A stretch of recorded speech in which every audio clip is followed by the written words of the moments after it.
Good morning, ladies and gentlemen. Welcome to our panel this morning, Beyond ESG, what sustainability really looks like for agriculture.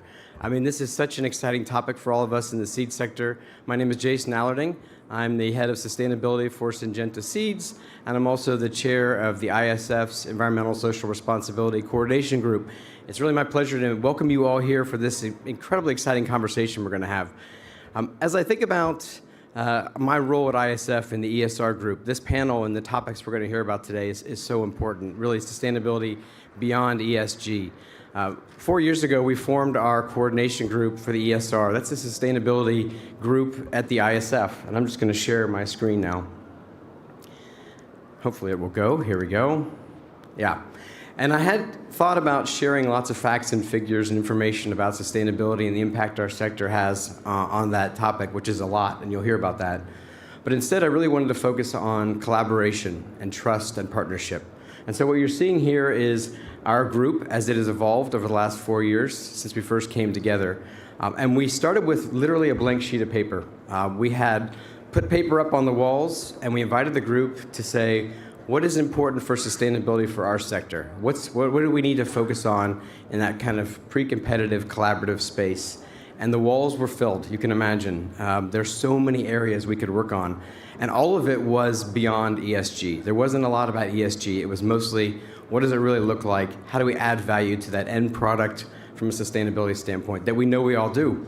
So we came together for conversations to think about what is our unique mission? What is unique about what we're trying to do in a pre-competitive space for sustainability in our sector? And I'm going to read this because I don't want to mess this up, although I should have it memorized by now. But the mission we aligned on was engaging the seed sector in one voice in supporting more sustainable and resilient value chains.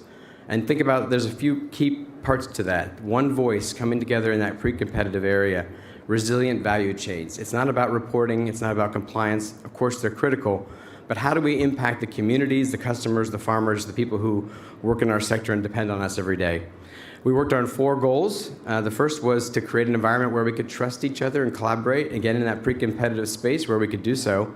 The second was to start to really share our stories and share best practices and the great work that the sector is doing. We created a digital library to do that. If you haven't seen that, check it out, where we share best practices and examples from our sector.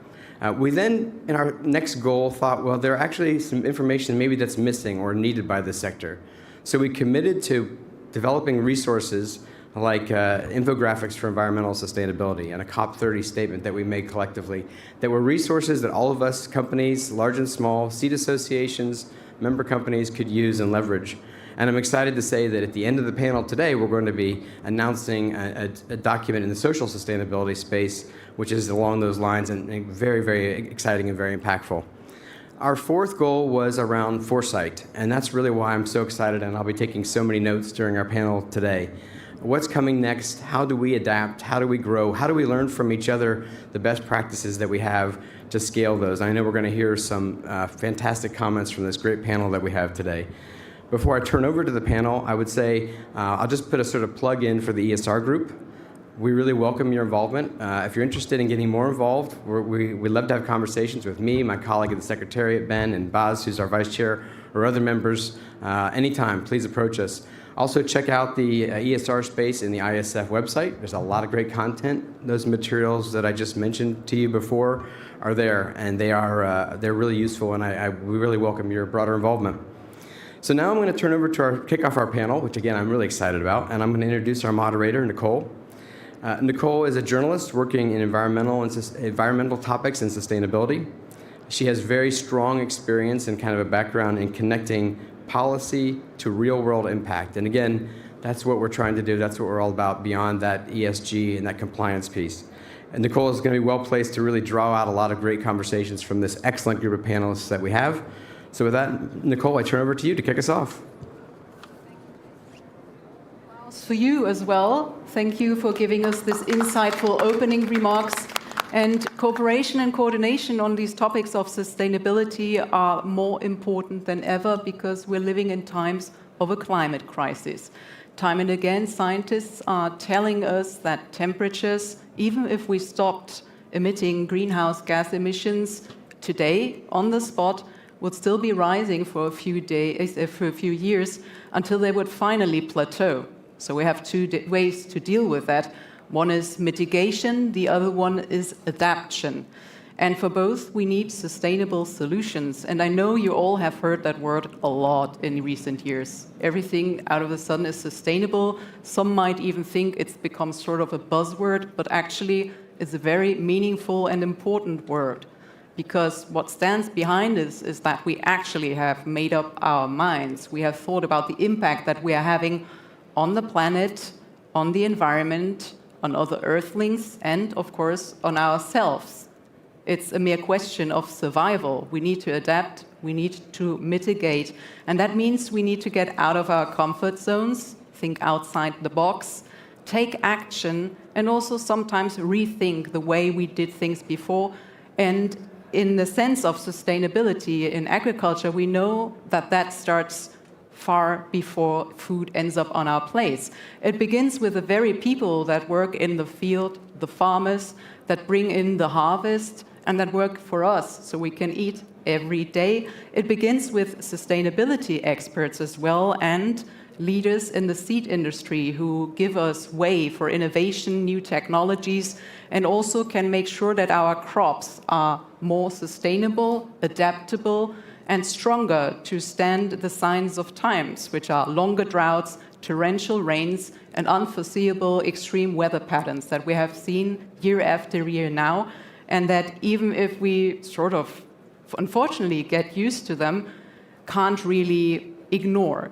So it is important that we have strategic approaches, that we are adaptable. Standards are growing. As for environmental standards, everybody is putting some pressure on your industry. We have seen that back and forth.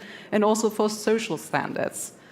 Agriculture, and that's why there is so much pressure, is at the heart of the world's most pressing issues.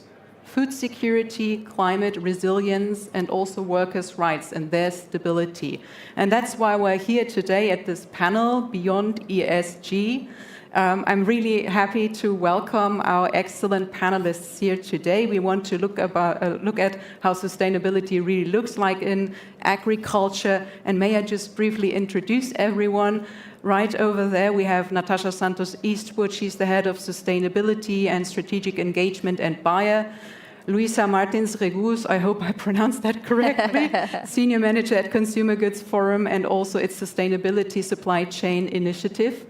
Justin Davis, just to the left of me, Chief Operating Manager at Sakata Seeds America, and Daniela España, Director for Sustainability at Colombia's Florverde. Welcome to the panel. And when I first talked to you, one very brief insight I wanted to have is what your thoughts were on that word, sustainability. And this is what I got, your catchphrases. Sustainability is not just a stamp, Luiza. Farmers' livelihoods, Natasha. Consumers want the industry to do something, Daniela. And being sustainable means being able to stay in business, Justin. And let me just start there because I found that very interesting. It's a business comment. You need to look into the future. Sakata in 2018 defined sustainability goals. What was the main driver for that and how did that benefit your business? Thank you. So at Sakata, we'd been, first, it's breeding itself is breeding for sustainability. That's the business that we are in for drought resistance, disease tolerance, etc. But where we found ourselves at a spot where we needed to really define and measure what are we doing. We say a lot of things, but are we following up with our actions? So through the suppliers we use, the waste we use. So other than just breeding, how are we treating our employees? How are we treating are we working with vendors that also care about workers' rights and all these things? So we use the sustainability development goals as an outline for this project and said, okay, which of these do we align with as a company? We obviously can't try to make actions against all 17, so we picked 7 as a group for the top management, and then we brought in the younger staff that really care about these things and said, okay, how can we align? How can we make a smart goal for each of these things? And so we divided it into 2 things, service to the people and then service to the earth. So then we can measure and come up with these really great goals for these things, and then not just have a buzzword, but actually track and measure what we're doing towards those things. And how did that measure up, like business-wise? It's been a few years now, 7? Yeah, so through that, I mean, like I said, sustainability is staying in business. So we made it very clear from the beginning that we're not going to do something that it's going to affect or diminish our P&L, right? So we invested in solar. 20% of our fleet is electric vehicles. We changed our footprint regarding landscaping and things like that. All of these things have been, especially now on the solar, with the cost of energy, the electric vehicles. I'm happy I'm driving an electric car right now with the price of fuel in California. So this is all making an impact on the bottom line, and it's also been able to allow us to retain employees. You know, the newer generation really cares about these things, and they care that we're doing what we say we're going to do. You also said that it's the young people at your company that are huge drivers for impact. How much flexibility do you need nowadays with all the realities that we're facing with the climate as a grower? Flexibility, farmers need to be resilient, and that's another kind of overused word, but right now, looking at the price of fertilizer, fuel, freight, etc., these are all decisions that they have to make every day to understand how can they stay in business and be sustainable. And so as a seed company, from the beginning of the value chain, we need to bring value and say, we're breeding genetics that are disease resistant or don't need as much fertilizer, and we need to point that out, that they do not need as many inputs, so to help them save money so they can be flexible and survive these tough times. And I imagine nowadays AI is also a huge role for the sustainable development of your industry and digital farming. Could you develop some thoughts on that? What does that look like in practice? So we use AI for many things, from genetic phenotyping to digital planning. AI is not going to replace agronomy, but it's going to help us make better decisions based on facts and what we're seeing in the earlier, so we can make facts-based decisions. It's also helping us get faster and more efficient for a lot of things, so we can really also measure these inputs that we say.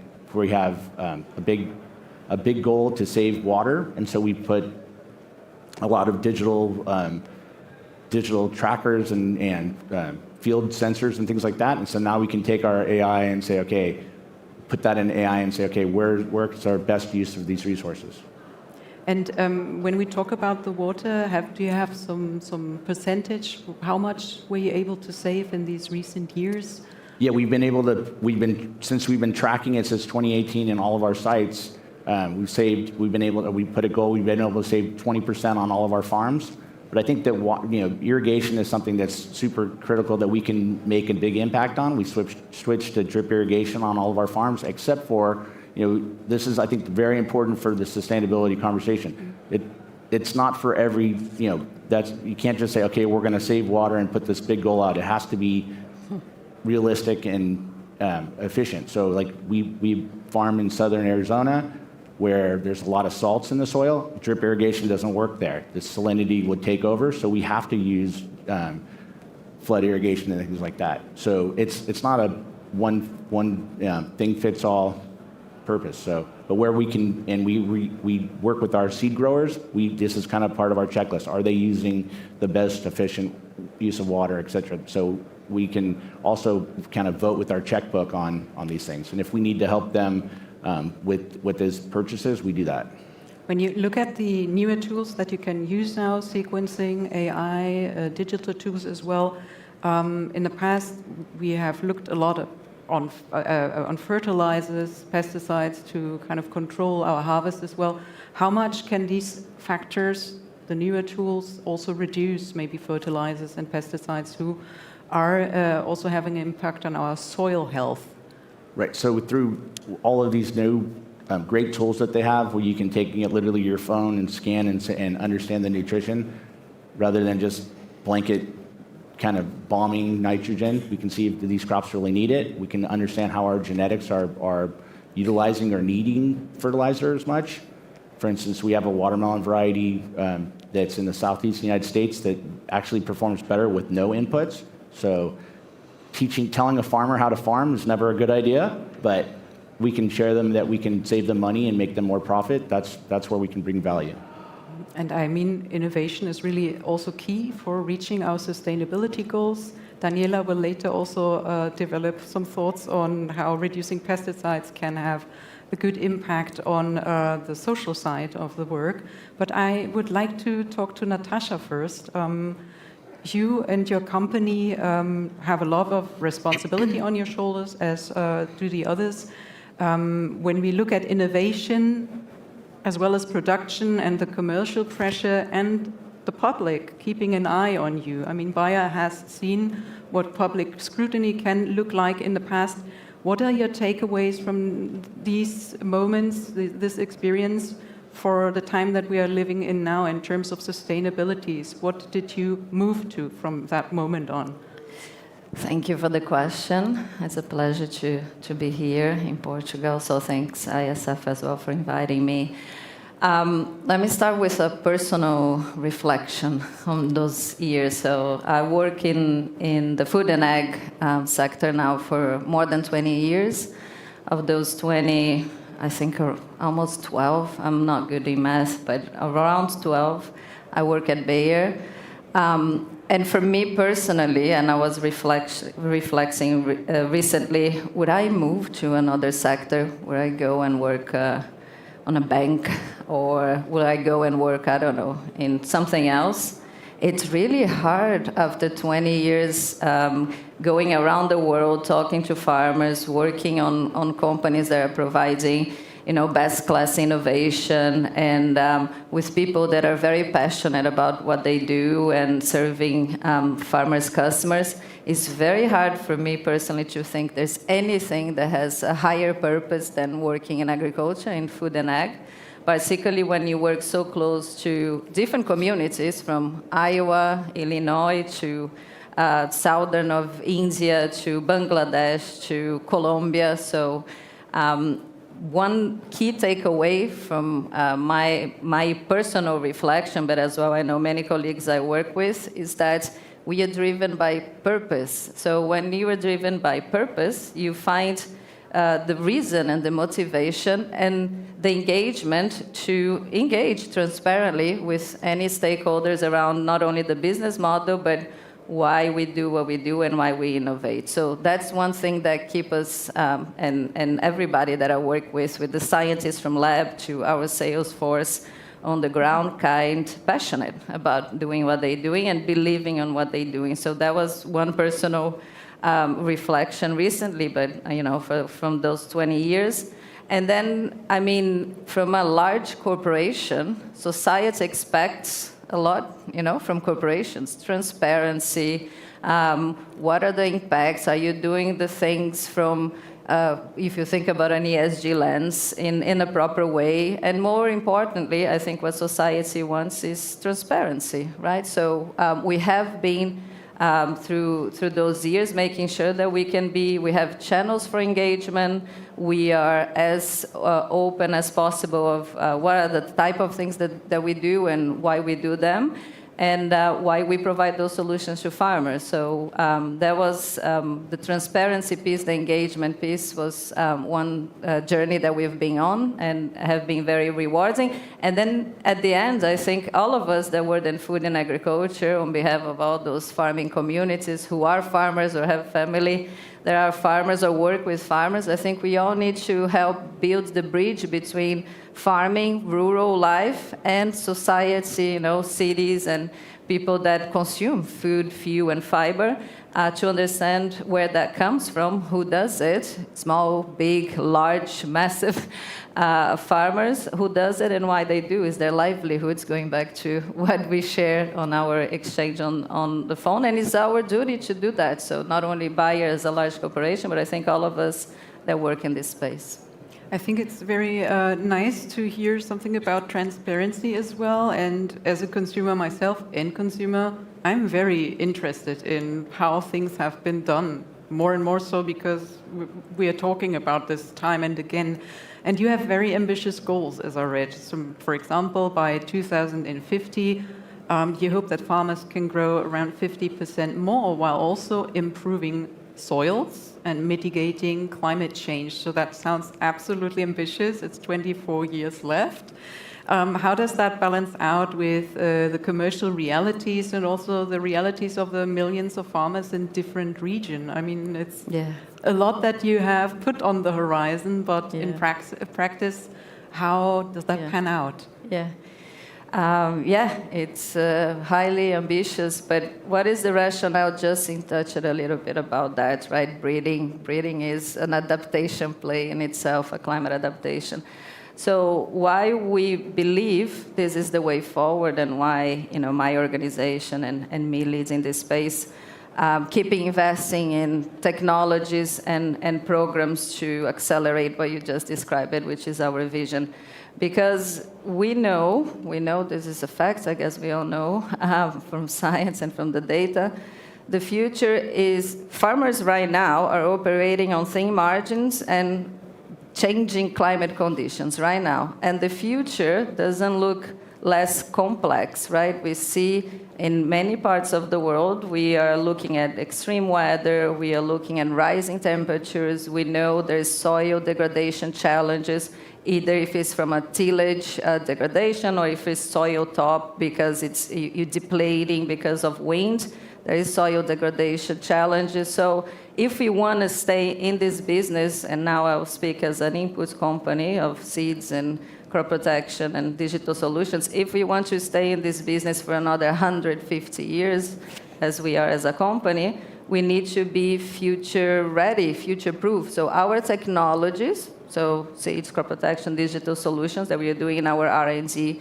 2.5 billion investment on R&D, and the way that we deliver that to farmers, our channels, our channel partners, or our go-to-market directly or indirectly, they need to help farmers to address those pain points. Because if I don't help farmers to be more resilient, and more resilient meaning addressing those climate pain points, then they will go out of the business, they will have their margins impacted, and I will be out of business. As an R&D company, I'm not even going to be competitive. So my innovation needs to be climate future ready as well, and climate adapted, and help them to enable certain practices like accelerate no-till, plant a cover crops, or anything that makes sense in that cropping country and cropping system reality, because there's no one-size-fits-all solution, right? So if we're looking at India, small farmer, and Illinois and corn farmer, it's a little bit different. But I need to be ready. If I'm not ready, I'm out of business. So that's why for us,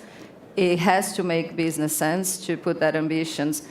If you need to go on compliance, ESG, we are a big corporation, we need to comply with the law and we need to be able to do reporting. But for us as a business, the most important thing is, are we ready to provide and to solve the pain points that the farmers are having now and will have in the future in a differentiated way, so I can be more competitive than my competitors, right? That's where we get back at the very concept of sustainability, to be able to navigate into the future while doing the things that keep us going, but without doing too much harm to planet and people and other earthlings. The biggest challenges for you today, which are they? Is it rather the productivity side? Is it the climate goals or biodiversity? Do you have an insight on that and how that looks like for you in practice as head of sustainability as well?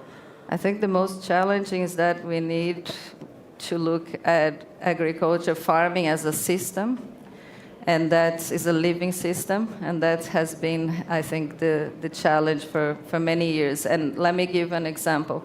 We decided a few years ago to invest heavily, directly, and through partnerships on the transformation of the rice systems in India, from transplanted rice to direct seeded rice. We believe that makes sense because, and I know we've been talking about direct seeded rice for decades now, but we double down on that because we believe it makes sense. When we look at the numbers from an environmental perspective, particularly on water stress regions, reduction of waters up to 40%, water use, productivity, reduction of GHG emission. We all know rice is one of the most crop that emits the most GHG because of the methane situation. So reduction of emissions for 45%, great for environment. Then we look at the economy because there is a change, a lower cost in terms of the land preparation and the management practices. The farm as well has a economic benefit in a perfect world of around 17% in profitability because of labor conditions as well. Seasonable labor is really challenging for farmers. And then the whole management, it's lower. So yeah, it looks great, right? Economy and environment. Let's accelerate this. We're going to be in trillions of hectares very fast. Yes and no, because to do that transformation, first of all, farmers need to believe, right? They need to see their neighbors, and they need to build their farmer-to-farmer network, number one, so there's a knowledge transfer. But number two, the transformation depends on innovation and technology. One of the main needs of innovation is on machinery, tailored for that type of farmer in that conditions, and we didn't have it, right? So there's now conversations around that. You need to have the right hybrids, if you look at seeds, to be able to do the direct seeded rice. So you need to invest on hybrids and the hybridization of rice. So from one perspective, there's a lot of opportunities for innovation and investment. There's a great opportunities for environment, but it's not easy because we need to look at the system, right? And then you need to look at the rice and the rotational crops, potato, wheat, that the farmers do in their season, in their year around. So we need to look from a sustainability and as well, I guess, from a business on agriculture through this systemic and living, being way. And that's the complexity. But as well, that's what is exciting. Then that's what open opportunities for companies like ours and others, big and small, to invest in that space and to help farmers to be more profitable and resilient in the future. It's absolutely complex, the way you describe it. So it's not only one challenge, but many that make the whole thing like a wholesome situation that we need to look at.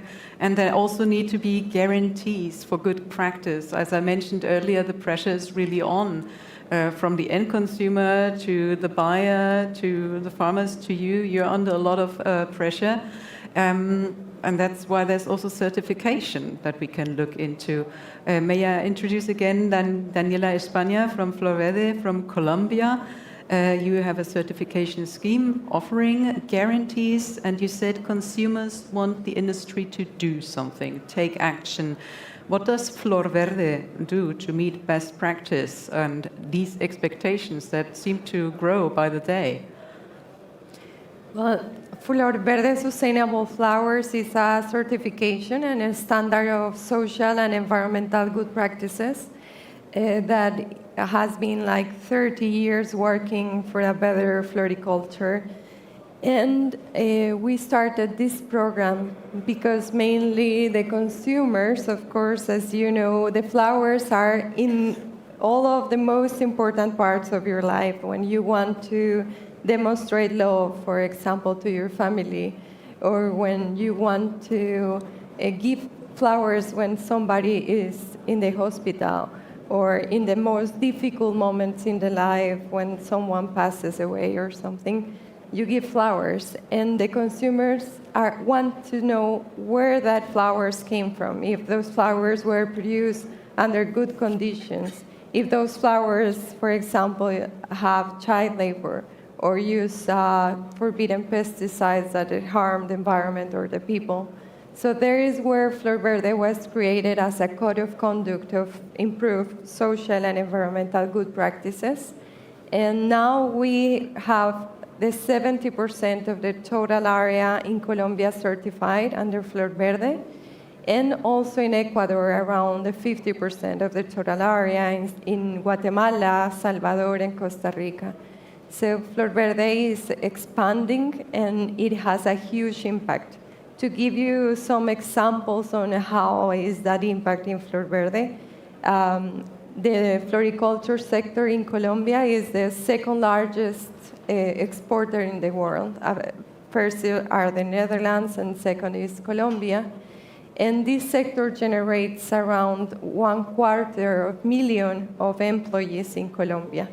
And thanks to Florverde, we achieved the 100% of the formality of the rural works in floriculture.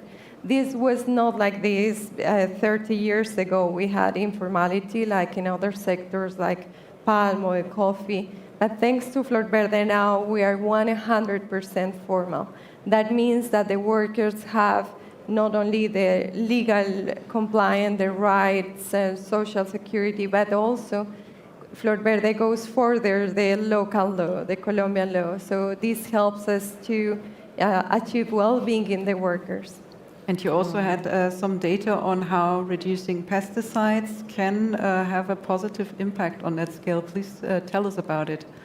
Sure, we believe that Florverde is not just a seal to show to improve your sales or as a marketing sustainability, but we created a system to register all the sustainability indicators. So the growers, in order to be certified, need to report their social and environmental indicators, and one of it is the pesticides consumption. So we can track the average of the Colombian sector, for example, during the last 20 years, and we can see how this sector improves, and we reduce over 63% the consumption of allowed pesticides over the 20 years. And this is huge because we can see how a whole country improved their practices during the years thanks to Florverde. Of course, we know that some pesticides are part of the pest management, integrated pest management, and that are used for a reason to control and to prevent as well. But we are encouraging and promoting to use sustainable alternatives. Yesterday in a panel I heard in Syngenta that they are producing biologicals, for example. And this is kind of the alternatives that we need in our flower crops to reduce the chemicals. But I understand it's also a matter of governmental decisions to get that exchange going for the biologicals, at least in Colombia. So not so easy to get them, right? Not that easy, because we have some restrictions, regulation of environmental license, the risk that these biologicals can become a pest. But we know this is the way, and we will figure out with the government. Indeed, I'm just speaking with the environmental ministry to achieve this kind of regulation changes to make it quicker. And apart from the social angle and also improving workers' livelihoods on the ground there in Colombia, big flower production, you also brought a biodiversity angle. I think it's sitting next to you. And it's got a lot to do with our water consumption and the way we use water on our flower plantations. So please tell us what this bird means for Florverde in Colombia. Yeah, well, this bird, the name is tingua, is an endemic bird from La Sabana in Bogota in Colombia. And this was 14 years ago. It was in critical endanger, about to be extinguished, because this is an aquatic bird. So if somebody of you were in Colombia, in Bogota, when you land in the airplane, you can see many flower crops, and many of them have water reservoirs. So this bird used to live in wetlands, natural wetlands, but because of the urbanization, all the wetlands have disappeared during the years. So in the flower industry, we created water reservoirs from rainwater. And now we can demonstrate that the 60% of the water the flower industry uses in Colombia came from rainwater. So these kind of artificial wetlands are a habitat for this kind of aquatic bird. And recently we did a research with some experts, ornithologists, and we found that this bird, the tingua, that 14 years ago was about to disappear, now is no longer in critical endanger, thanks to these practices of the flower industry. So with Florverde, we feel proud that it is not just a certification, but it's also a huge impact and purpose, as you mentioned, that these are kind of the indicators, the best indicators that we are having good practices in our sector. Otherwise, we won't have pollinators or birds So the nature speaks by itself, and it's the consequence of a huge work during the years.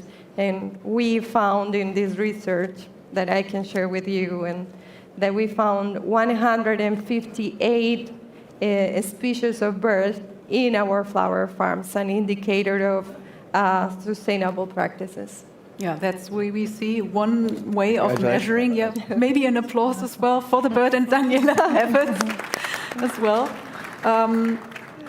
You already did a lot. Still, you were longing for more benchmarking. This when I will bring up Luiza as well from the Consumer Goods Forum. So Florverde has worked together with you for a benchmarking on a global scale. Certification needs to align with broader retail. It's a really huge task. You're setting high standards from the Sustainable Supply Chain Initiative. How do you ensure that standard is rigorous enough to satisfy all these retailers, giants, and without basically putting up with unrealistic, redundant administrative tasks for the people working on the ground, for the producers? This must be a balancing act, right? Sure. Yeah, I just heard from Daniela the amazing job they are doing with the Florverde standard. And that's why we say they're not just a label, they're much more than that, right? And this is the exact position for SSCI, the Sustainable Supply Chain Initiative. We do the bridge between what standards are doing on the practice and the business needs. We are part of the Consumer Goods Forum. We are a CEO lead organization bringing together manufacturers and retailers to drive change, positive change for people and planet.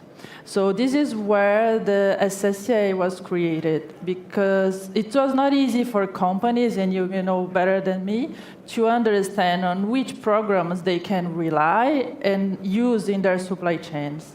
So if we are using the tools, we are certifying our growers, we are certifying our supply chains.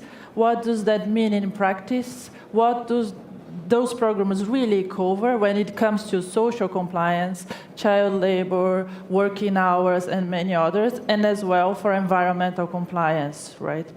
So the way we do to avoid the burden on the auditors and the workers, is the opposite. So we check the outcomes. We have an harmonized approach that works for different sectors. And we check the outcomes of the programs rather than telling them how to do it or changing their practice. And this focusing on the outcomes will protect the farmers and ultimately help them, because then if we are bringing clarity to the industry, to the retailers, to the brands, that they can rely and trust on those programs because they are recognized and covering the right topics. So this is avoid multiplication of audits, spending time and money ultimately on for the farmers and for the workers. And as I mentioned, Daniela, you went through a benchmarking process with them.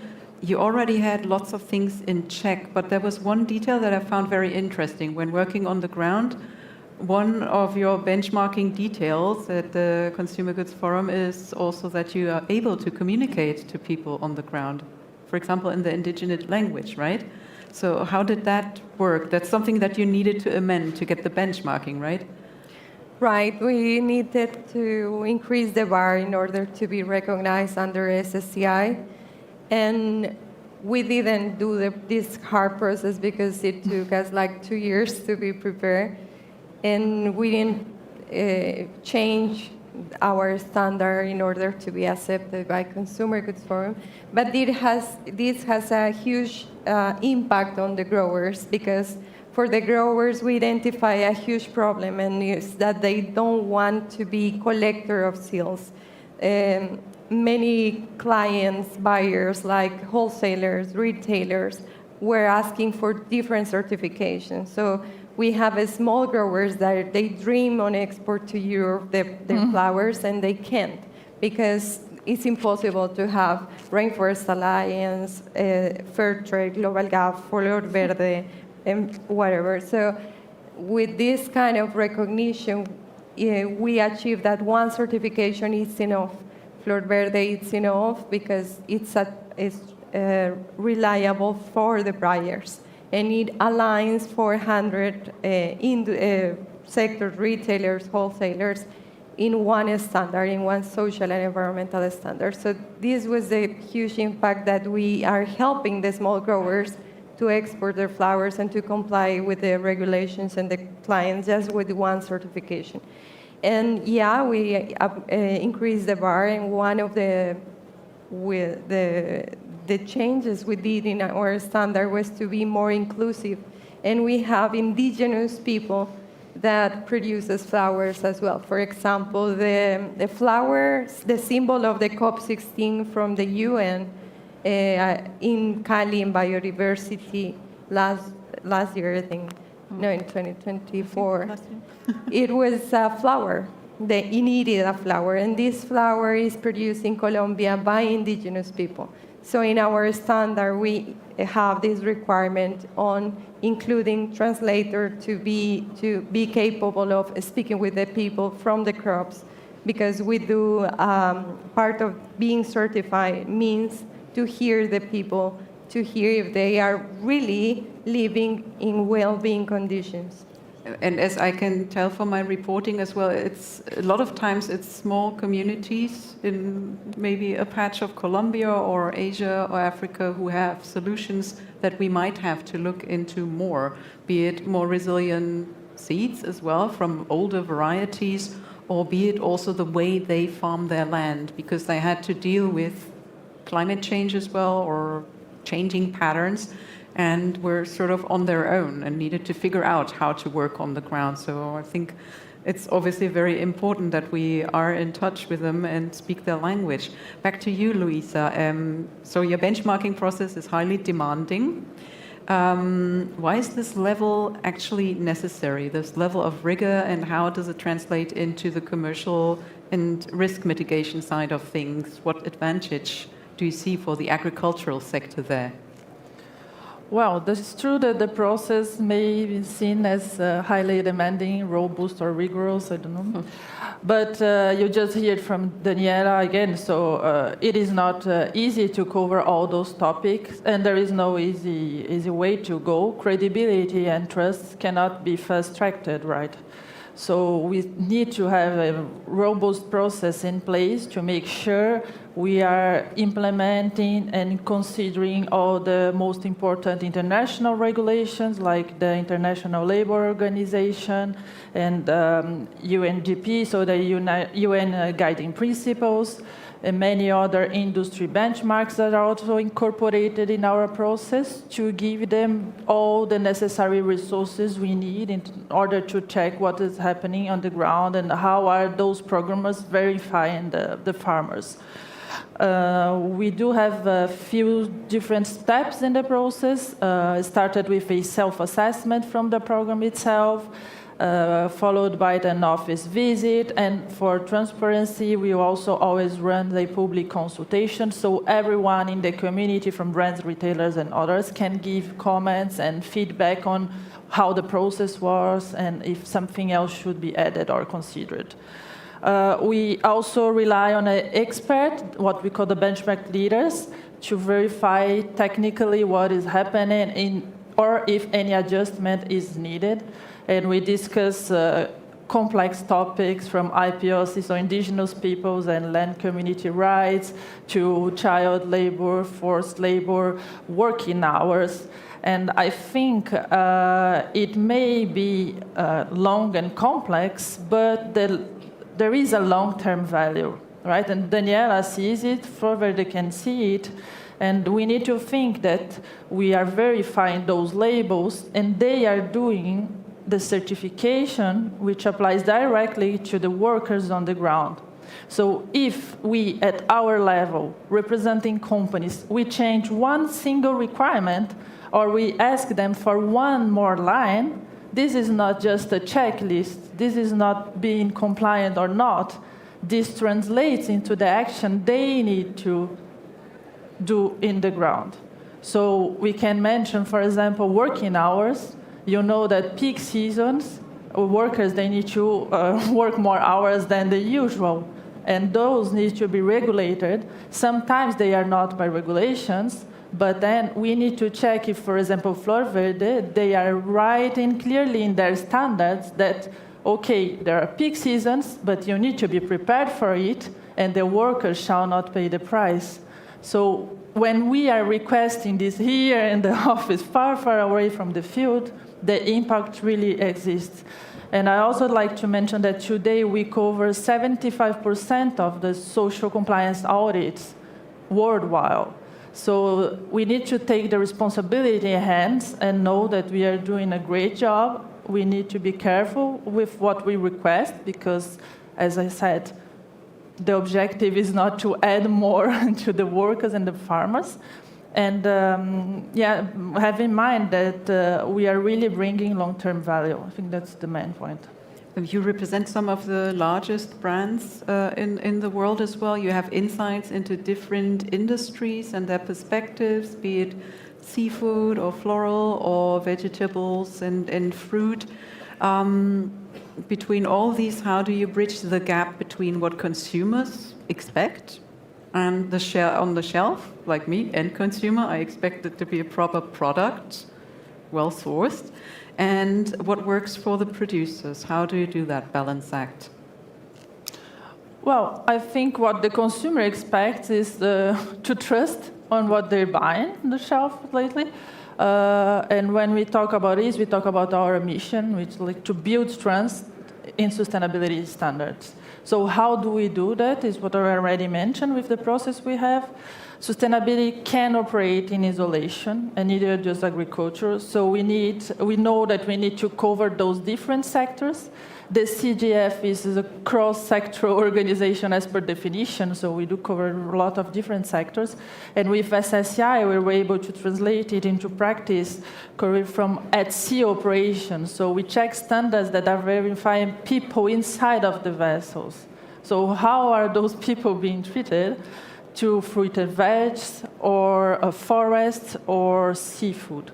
So the objective here is not to, again, tell them how to do it, but bring them what is the baseline for everyone, and that everyone should be benefiting from, for example, on human rights due diligence. That doesn't change from at sea to fruit and veg, right? What changes is how we implement it in practice. And back to the consumers, again, we can talk about the labels that are over there. So consumers, they are not sure if the labels that they are seeing on the products are really making the difference or covering the topics they should be expected to. So that's why it's so important to have these baseline definitions and what we call the minimum requirement expected by programs to be covering when it comes to social and environmental responsibility. And yeah, everything starts with the seed, right? We mentioned the seed from the shelf, so I think it's super important also for us to take this responsibility in hands and realize that no worker should earn less than a minimum wage, and still happens. There shouldn't be any forced labor or modern slavery or child labor in our supply chains. And this is our responsibility. So that's why I think the work we are doing with the SSCI is so important, and we need to assume this responsibility and drive positive change as much as we can. I think you're touching on a very important point here, because many people maybe think of sustainability as merely an environmental factor, but we've heard it throughout the panel. The workers are at the heart of it, and their conditions need to be stable and good so they can prosper and do their job right and also want to grow. And I have one last quick question for each of you, and I'm going to go one by one. Of course, we all strive to grow in any sense, also in the sense of sustainability, and we strive to have good profits from it. But do you think that there could be a limit to that growth? You first, Justin. I think it starts with education. The way I was really struck by your comments and about all of the checklists and audits and where it goes. More and more consumers or people are never been on a farm before. They have no idea about why we treat seeds, or they just hear these buzzwords that everything's bad, GMOs are terrible, this is a bad thing. But do they really understand what that means and what's the impact that we're trying to do to help the farmers, help the employees, help the environment? So if we can, as an industry, educate on these things, I think that will continue to raise the bar and help everyone understand what we're doing as an industry or as in agriculture for these cropping systems to really thrive and bring out the best for the world. Daniela, what's your thought about limits in terms of growth? I think it's a challenge to communicate all this effort that we are doing in the whole supply chains. There's sometimes a kind of disconnection because the suppliers are doing efforts, the growers, the buyers, but we need to articulate the one single story for the consumers to face the bad press, the scrutiny the sectors leave. So it's important to communicate all this effort to people see what we're doing in a normal terms, in the language that they can understand. Luiza? Well, I think we need to keep in mind that humans are still the core of agricultural practices, and the environmental is there. And if we are to be limited, we'll be limited naturally by that. So we need to start really taking care of the environmental and the people that are working for us. So well, I think that's the main point. And last but not least, Look, I was raised by a single mom who was not only a single mom, she was an entrepreneur in the 80s in Brazil when inflation was 1,000% plus and the worst economic conditions ever. And she was raised by my grandma, who was a widow with 3 children when she was 27, on times that women couldn't have a bank account in Brazil. So I'm saying all of that personal information because I think as long as there is inequality, as long as there is hunger, as long as there is nutrition security challenges, we need to be there, and as long as there is yield gaps, we need to support a balanced growth and a sustainable growth around the world. You know, the world is not the same. The thing for agriculture, from my point of view, is that we are ready to produce more with less, and we are ready to produce while restoring more, because the farmers' livelihoods depends on it, because of climate change, as I open my first intervention. So I would say it's not an easy answer, it's not black and white, and we need to be there to have more equality around the world. thank you for your insights. We're going to open the panel now for a few questions from members from the press. We have time for 3 questions, so if you're interested in asking something to a member of the panel, please raise your hands now. The lights are a bit difficult. There, I see some hands already. Here, the microphone is going to you. Hi, well, thank you very much. I'm Beate. I'm part of the Engine delegation, and my background is also more in international relations and human rights, so thank you for bringing the social perspective into this as well. I've worked on the topic of inclusion of women and youth in the agri-food sector, so I was wondering, because I know that the inclusion of women and young farmers is also fundamental to sustainability, because they're more environmentally conscious and they bring innovation, but they also often have the most difficulties to enter the sector, maintain their projects, and to implement these sustainable technologies. So I was wondering for all of you if this is also a perspective you're taking into account when talking about sustainability, and if you have any initiatives or policies in place to promote that inclusion of women and youth. Thank you. Who did you ask the question to exactly? It can be for anyone. Anyone. Okay, so first things first. Okay, Daniela? To give you an example, in the flower industry in Colombia, we generate 200,000 employees, and the 60% are women. So women found 50 years ago, they found in a flower industry a way to be self-sustainable, and the 50% of those women are heads of household. And by then, there was a lot of problems in the houses, like violence, sexual harassment, and difficult topics, that through Florverde we created this program, Cultivemos Paz en Familia, or Let's Harvest Peace in the Family, and we train, as you mentioned, education is very important, so we started this program to educate in the families the values on how manage conflict in a peaceful way, for example. And this is a way the whole change in the culture had happened during the years through these kind of initiatives. Does that answer your question? Wonderful. Are there more questions? Again, the light. Please raise your hand if you have questions. Back there, yeah? Hi, Carl Jones from Mars. First off, I want to say thank you to the seed industry and the folks at Consumer Goods Forum with the incredible work that is done by this industry. Mars looks very closely at these issues, and we have pillars around thriving people, around a healthy planet, and around nourishing well-being.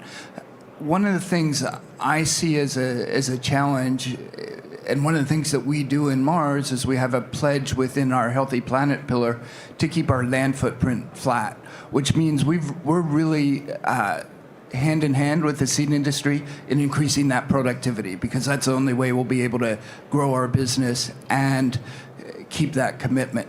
But Natasha, one of the things you said about really restoring agricultural ecosystems, I think that one of the things the seed industry can and should and hopefully is thinking about is really not just how do we produce more with less, but how do we really build more resilient and complex agroecosystems into the seed industry? How can the seed industry contribute to that? Yeah, well, that's... No, thank you. I think land use management and producing more in the same land is one of the key aspects for nature-positive production, from my point of view.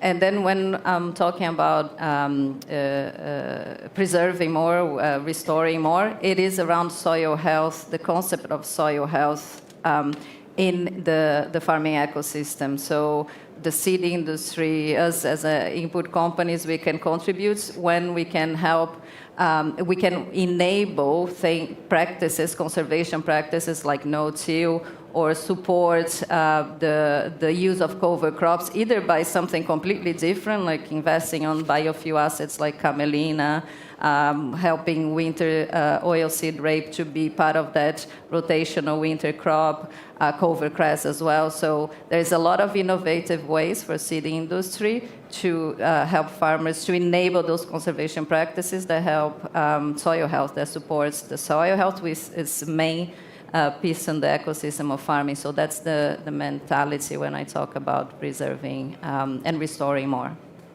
Thank you for the question. Can I add to that also? So you look at the arc of, the organics, now regenerative is the word.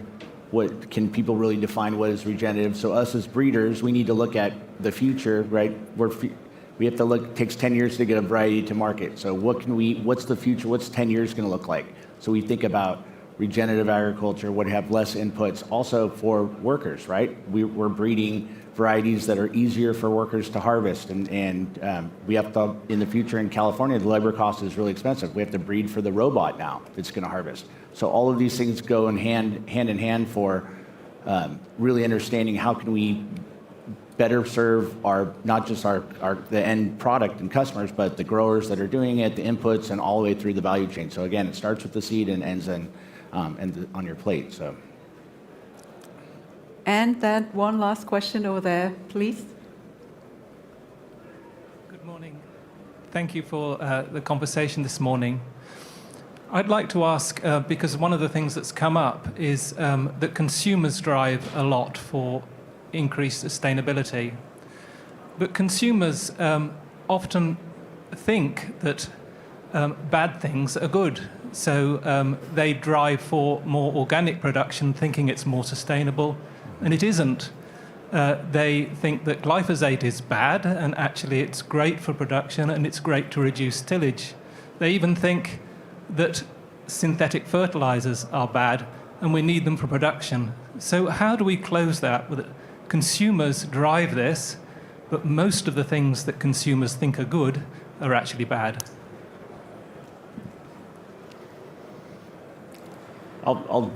Education. I think that we have education about all of these things are really important. the farming community overall doesn't want to invite people to the farm. They want to keep people off the farm. They don't want to talk about these things. These buzzwords are bad. And the more that we can educate and let the people know, I don't know a farmer, I grew up on a family farm in Idaho. I don't know anybody, any farmer in the world that doesn't want to take care of their soil and doesn't care. This is sustainability. Sakata is a 113-year-old company. Our farms we keep in Japan on this little island where multi-cropping is very important. I think education, there's through horticulture, through utilizing the internet more, Instagram, TikTok. How do we make farming cool and these practices and educate what's really going into their plate? Other things like next year in Yokohama in 2027, there's the Green Expo, where it's a huge horticulture fair that celebrates all of these great things. More that we can get the word out and invite people to those things, it's really important. Yeah, and if I may add, I think we need to really differentiate in between what is consumer information and business responsibility, because it's something else. What Daniela just mentioned, all the great work they are doing with Florverde, this is not a consumer-facing label, so no one knows that they are buying sustainable flowers and that they are saving the tinguas, by the way. So it's super important to understand that even if the consumer doesn't understand what we do or why we do it, we need to keep and stick to the principles and to what is important, because there's not always, as I mentioned, consumer-faced labels out there to explain and to show them what is really happening on practices. So that's why it's so important. The topic of the panel is just much more than ESG and reporting and talking to the world of what we are doing, but to bring it to the real practices and real action. Thank you for your questions. I think one crucial thing is also when we talk about sustainability, that at some point, when you go and get a product, you don't have to think about these factors anymore because they're a given. That's our common ground. It's a lot of work. You're all working on that. And it was very special to listen to your insights today. Thank you for joining us on the panel. It's a special morning indeed. We have one more thing waiting for you up our sleeves, of course. And first of all, I want to dive into a very quick anecdote that I lived through myself 2 years ago, when I visited a plantation in Ecuador. And this is where I saw firsthand how working conditions can really be absolutely devastating. It was a plantation where they would harvest a fiber that is used in textile materials, among other things. And people have been working on these plantations for decades, and they were in the midst of a trial against the company running this plantation because they would accuse them for bad working conditions, also for modern slavery. This has to do with working hours, health and safety issues, child labor, women working while they were pregnant because they had no other way to make a living, people ending up in work accidents, horrible work accidents, one of them being something as basic as being bitten by a snake and they didn't have the first aid kit. It took him hours to get medical care, and he's lacking a leg today, and still he's working because there's no other way. By the way, I think they won the trial. And this is where we have to think about the importance of having common grounds also when it comes to working standards and guidelines and responsibilities. So today, therefore, it's a very special day because ISF is launching practical social rights guidelines. And I'm very happy, I'm seeing him here in the first round. The global sustainability manager of BASF is here. Bas Gorissen, the stage is yours. Microphone. Thanks. Much, Nicole, for this introduction, and also the panel for mentioning several examples. For instance, you mentioned child labor prevention, working hours, worker well-being. And those are some of the reasons why we have developed this guideline. Ladies and gentlemen, my name is Bas Gorissen. I work for BASF Nunums, and I'm very happy to be here as the Vice Chair of our Environment and Social Responsibility Coordination Group to launch our guideline. Good. But the examples given and the example from Nicole are just some of the reasons. Because we also heard today, we are working in a people-intensive industry. The panel mentioned it. We depend on people, we depend on farmland. And expectations for responsible business conduct are rising. And the sector needs practical, seed-specific guidance to help companies and partners to translate this into day-to-day practices. And in our industry, if you look at the pictures, we see topics that are important, like equal rights, also mentioned in this panel. We want to make sure that children all over the globe can go to school and don't work in the fields. Think about legislation. CSRD in Europe, the Corporate Sustainable Reporting Directive. But this week I was also talking about the Trump administration doing research on forced labor. So these are elements why we have created these guidelines. And stakeholders are requesting this. Customers, regulators, investors, we heard consumers want transparency. All of these stakeholders, they want transparent due diligence, transparent social risk management. And that's why we have created this guideline, to create a common framework and a common language that reduces duplication, reduces confusion, but it's really creating one common language on social rights to create trust on responsible sourcing. Well, apart from this guideline, we also have a checklist with it and training. But before I go to the deliverables, I want to take a quick step back, because about 18 months ago, in our Environment and Social Responsibility group, we started talking about this important topic. And convened by ISF, companies, seed associations, but also two NGOs, Luiza and Solidaridad, we came together in a pre-competitive environment to really translate international recognized frameworks. I think, Luiza, you also mentioned OECD, but you have United Nations guiding principles. You have International Labour Organization conventions. And we translated that together with Peterson Consulting into actionable, concrete practices. And I'm very happy that companies in our group, in our ESR group, came together and drive the creation of these guidelines. Because if we really want to make a systematic change, we have to collaborate together. We have to across borders. And it doesn't mean, by the way, that companies did not have guidelines yet or code of conduct. Indeed, we do. And we use actually some of those best practices to create the guidelines that we have. But what we didn't have was one international global way of working, one guideline that can be used from multinational seed companies like the ones I'm working for, but also for smaller companies, for smallholder growers all over the world, to be able to address social rights. And this international guideline has been designed to support companies, big and small, companies that don't have a program yet, but also companies who have to improve, to build on what they have. So these guidelines are about creating awareness, capacity building, and continuous improvement, and highlighting a shared industry responsibility. So with that said, let's zoom in on the deliverables that we'll be launching.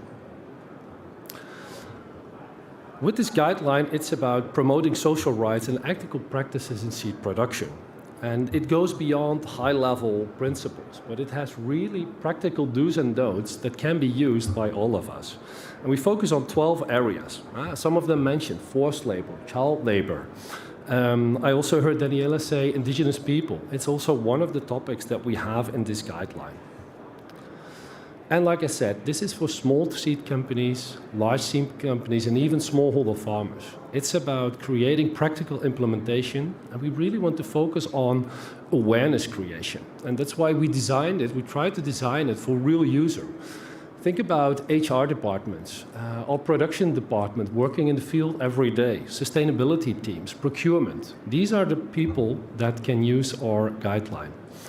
And we connected them to national standards, because every country is different. We have different national standards. We have to consider culture. Culture is different across countries. And hopefully with these guidelines, we provide a practical tool for continuous development for organizations, to have a continuously improvement mindset. And to be able to do that, we also created a checklist. And this checklist serves as a practical tool to evaluate practices against the expectations that are set in the guidelines, the expectations that society has. And it supports structured dialogue. I heard also the panel saying we need to interact with our growers. We need to talk about them. And with this checklist, it enables clear discussion, focusing on teams that work on this, specific topics with evidence rather than vague terms. And hopefully this also facilitates then prioritization and improvement. Because Luiza mentioned, we need realistic action plans. We need to come into action. Well, this guideline we provided as an Excel tool, or this checklist, so that it can also be integrated in existing systems to be used in an easy way for organizations all over the globe. But let me give you an example. You see it running behind me, and we do not expect that every organization, every company is ticking the box and want to do a perfect job. That's not realistic. So it's more about starting a dialogue. And that's why we also created essentials, where you can start with if you talk about these topics like child labor, but also advanced elements, capacity building within your organization, within your industry. And that is more advanced. So with that, we hope that it's usable for companies big and small. And then we have a training, because a guideline is just a document unless you know how to use it. And especially for maybe smaller seed companies, smallholder farmers, a checklist and a guideline, it might be quite overwhelming. And with training, we hope to transform these guidelines into practical actions, ensuring people to understand it, to use it, and use it consistently. Training also targets seed companies' implementers. So how do our colleagues work with this? How to make sure that we create similar direction to meet expectation? And training is building awareness on social rights, strengthening skills for the checklist and the guideline to use, and fostering consistent implementation. Because we want to make sure that we also translate this to local language, to local use. And that's why these training also have practical case studies. If you're a big seed company, an international seed company, how do you work with smallholder farmers? What's the objective to work with? Like I said, it doesn't have to be perfect from day one. But if you're a smallholder farmer, what is then relevant for you? And we try to make this training in such a way that it's easy to use for multiple companies. Let me start wrapping up. We believe that this guideline helps seed companies, suppliers, growers strengthen responsible labor practices within our seed value chain. And we hope that with this guideline, we position ISF, but also its members, as proactive leaders to provide a practical framework helping to turn commitments into day-to-day practices. We work with same suppliers. We work in the same regions. And with this guideline, we want to create efficiency and alignment and clarity for seed companies, seed suppliers, and other value chain players. With this guideline, we want to create credibility and resilience, using sector-specific tools and stakeholders to create trust. I heard today in the panel, trust with talking to our stakeholders is very important, and that's what we would like to achieve. But this guideline is also just the start. As of today, guideline checklist and training material can be downloaded from the website from ISF. But I also stand here for you for a call to action, because we need to start implementing this in practice. Luiza mentioned it. This is just the groundwork that we have created. And now it's about looking ahead and focusing on implementation, creating collective ownership, and go from awareness to ownership. Through international engagement, communication, and collaboration with your partners, with your colleagues, internally, but also with the stakeholders, that's the way how to use it. And we believe that this initiative really demonstrates the added value of industry collaboration. Industry collaboration on a complex topic like social rights, sharing good practices, and working together can really drive meaningful, scalable impact. But it's not just me standing here for a call to action, asking you to start working with this. We also have several other companies working on this. And I would like to close with a video where other companies involved are also asking you for a call to action and how to work on this. For now, thank you for your attention. Thank you for the panel. And I wish you a good day. At BEO, we wholeheartedly support the social responsibility guidelines of the International Seed Federation. We believe these practical guidelines help to turn collective social values into positive action across the seed industry. Vegetable seed production is people-intensive and takes place in rural communities. Fair working conditions, safe workplaces, and respect for human rights are essential for people's well-being, for trust, continuity, and a long-term partnership of our value chain. The ISF guidelines give our industry a common language and a pragmatic framework. But it's only a starting point. Let's not take these guidelines as a checklist. We need to use them and talk about them internally and with our partners, and take concrete steps, aiming for continuous improvement of social well-being in our industry. At Fitus Seeds, we believe that seeds are the beginning of everything: crops, food, and the future. But behind every seed, there are people, and it's key how we make our decisions and how we act every day. As a family-run business, and in my role of overseeing everything that affects sustainability and corporate issues, we decided to join ESF Social Rights Guidelines, because we believe this is the best way for our sector to move forward, responsibly, pragmatically, and most important, collaboratively. These guidelines provide a framework grounded in international standards adapted in our seed sector. That's why we encourage other companies to adopt them and promote them so we can build together a more ethical, resilient, and sustainable sector for the long term. At BEO, respecting human rights and ethical business practices is the foundation of everything we do. By that, it was for us a natural step to support also the ISF guidelines on social responsibility.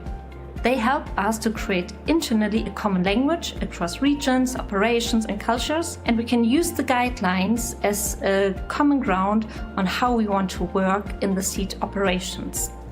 These guidelines, they do matter, because we aligned across the seed industry on shared fundamentals. My call for action is clear: start learning. Use the guidelines to strengthen your way of working. Get your house in a good shape to become then a trusted and reliable partner for others. The seed sector has a huge obligation in terms of where we work around the world and the opportunities we have to positively impact the lives of the people who work so diligently to support our industry. At Syngenta, we're very proud of the work we've done in fair labor in the past, and we're happy to collaborate with our industry partners to bring something forward that can support the workers and the social responsibility across our full sector. One thing we've realized with our programs at Syngenta is to make really meaningful systemic change, we have to work with others. We have to work collaboratively. I'm very excited about this important document and this important work we've done together, and I look forward to it making a positive impact today and in the future for those who support our industry. We supported this initiative because our industry depends on people, farmers, partners, workers, and communities, and their dignity and safety is essential for our long-term success. These guidelines help promote more fair and safe working conditions and also respect human rights across the value chain. A unified approach actually helps build trust, reduce risks, and strengthen long-term sustainability. So I encourage all the seed companies to review guidelines and apply in their own context so that together we can contribute to more resilient and strong communities and farming systems. As BSF Minims, we support the ISF Voluntary Social Rights Guideline. Because in our sector, we have a shared responsibility that goes beyond our products. We have people working on it. We rely on farms, people working with our suppliers. We rely on farmland and supply chain. And these guidelines help us with a practical solution that provide clear guidance for companies big and small. These guidelines matter because social responsibility isn't just a nice to have. Fair labor practices, safe working conditions, respect for human rights, they are essential for a resilient and trusted sector. globally and locally. And I encourage companies across the seed value chain to actively adopt these guidelines. Raise awareness internally, use the checklist and the training tools to make social responsibility a part of everyday business. By working together as an industry, we can learn from each other. We can make social responsibility a practical reality across our industry. And together, we can raise the bar on this important topic.